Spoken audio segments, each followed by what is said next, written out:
Congress party ఈ రాష్ట్రం నుంచే మూటలు పోతున్నాయి.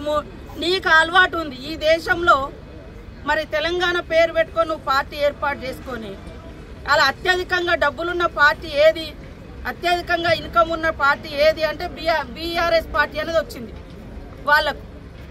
కానీ మీ లెక్క మా పార్టీ దోచుకునే పార్టీ కాదు, ఎవరికో పంచే పార్టీ కాదు. మీరు ఏ రాష్ట్రంలో మీ పార్టీ లేకున్నా మూటలు పట్టుకపోయి ఇచ్చిన చరిత్ర మీది. కానీ వాళ్ళ మా పార్టీ సామాజిక న్యాయం కోసం, పేదల హక్కుల కోసం, ఈ బీజేపీ చేస్తున్నటువంటి దుర్మార్గమైనటువంటి పాలనకు వ్యతిరేకంగా దేశాన్ని ఐక్యం చేయడం కోసం కాంగ్రెస్ పార్టీ పనిచేస్తుంది. దాని మీద మట్టి పోయడం, దాని మీద తిట్టడం ఇదే పనిగా పెట్టుకున్నారు బీఆర్ఎస్ వాళ్ళు. కాబట్టి ప్రజలు గమనిస్తూ ఉన్నారు. ప్రజలారా ఆలోచించండి. ఇవాళ పేదోళ్ళకు బస్సు పెడితే దాన్ని అడ్డుకున్నారు, ఆటోలను తీసుకొచ్చి గొడవలు పెట్టించారు.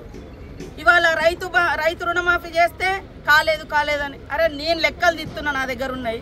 నువ్వు 2 సార్లు చేసింది 16,000 కోట్లు, 20 లక్షల మందికే చేసినాం, ఒకసారి 21 లక్షల మందికే చేసినాం. మేము ఈ 10-20 రోజులలోనే 23 లక్షల మందికి చేసినాం. ఇంకా కొన్ని టెక్నికల్గా ప్రాబ్లమ్స్ ఉన్నాయి, అవి కూడా చేస్తున్నామని చెప్పినాం. ఇంకా December 9th వరకు మిగతా కూడా చేస్తామన్నాం. కానీ ఇంత కూడా ఓపిక లెక్క పెట్టలేక ఏదేదో చేస్తూ ఉన్నారు. కాబట్టి ప్రజలకు వాస్తవాలను వివరించాలన్నటువంటి లక్ష్యంతో, వాస్తవాలు తెలియజేయాలన్నటువంటి లక్ష్యంతో ఈరోజు మరి యొక్క ప్రగతి సభ జరుగుతూ ఉంది. కాబట్టి ప్రజలు కానీ, అదేవిధంగా నిరుద్యోగ యువత కానీ, ఉద్యోగాలు కనీసం డిఎస్సి కూడా ఇవ్వలేవు. నువ్వు టీచర్లు ఇవ్వలే, ప్రమోషన్లు ఇవ్వలే. మేము ఇచ్చినాం ప్రమోషన్లు, 10 ఏళ్ళ తర్వాత ప్రమోషన్లు ఇచ్చినాము. పిల్లలకు మెస్ ఛార్జీలు, డైట్ ఛార్జీలు పెంచినాము, ఉద్యోగాలు ఇచ్చినాము, ఉపాధి కల్పించినాము. ఇవన్నీ చేస్తూ ఉంటే ఓర్వలేక, తట్టుకోలేక అత్యంత దుర్మార్గంగా దుష్ప్రచారాలకు ఒడిగట్టారు. మొన్నటిదాకా పోలీసులను రెచ్చగొట్టిరు, పోలీసులను రోడ్ల మీద తీసుకొచ్చారు. ఇప్పుడు పోలీసులు దుర్మార్గులు, దొంగలు, లంగలు అని మళ్ళీ పోలీసుల మీద వీడియోలు పెట్టిస్తున్నారు.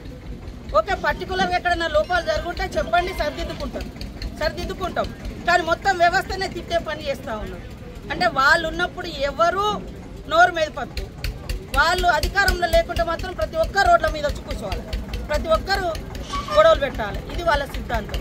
కాబట్టి వాళ్ళు కేవలం దేశ మొదటి మహిళా ప్రధానిగా పనిచేసినటువంటి మన బడుగు బలహీన వర్గాల మరి ప్రజానాయకురాలుగా వెలుగొందినటువంటి ఇందిరాగాంధీ గారి యొక్క బర్త్డేని దృష్టిలో పెట్టుకొని మరి 19వ తారీఖు నాడు సీఎం రేవంత్ రెడ్డి గారు, మా క్యాబినెట్ మినిస్టర్స్ అందరూ కూడా, అదేవిధంగా ఎమ్మెల్యేస్ కానీ, ప్రభుత్వంలో ఉన్నటువంటి ప్రతి ఒక్క ప్రజాప్రతినిధులు కానీ, మరి ఇతర ప్రజాప్రతినిధులందరినీ కూడా ఆహ్వానిస్తూ ఇక్కడ మరి విజయోత్సవ సభ ఏడాది కాలం పూర్తవుతున్న సందర్భంగా ప్రగతి సభను ఏర్పాటు చేయడానికి ఈరోజు మరి ఇక్కడ నిర్ణయించుకొని ఈ సభా ప్రాంగణాన్ని నేను మరి సోదరిమణి సురేఖ గారు, సోదరుడు ఎమ్మెల్యే నాయన రాజేందర్ రెడ్డి గారు, ఎర్రబెల్లి స్వర్ణ గారు, గుండు సుధారాణి గారు, మా మిగతా సోదరులు సోదరిమణులం అందరం కూడా ఇక్కడికి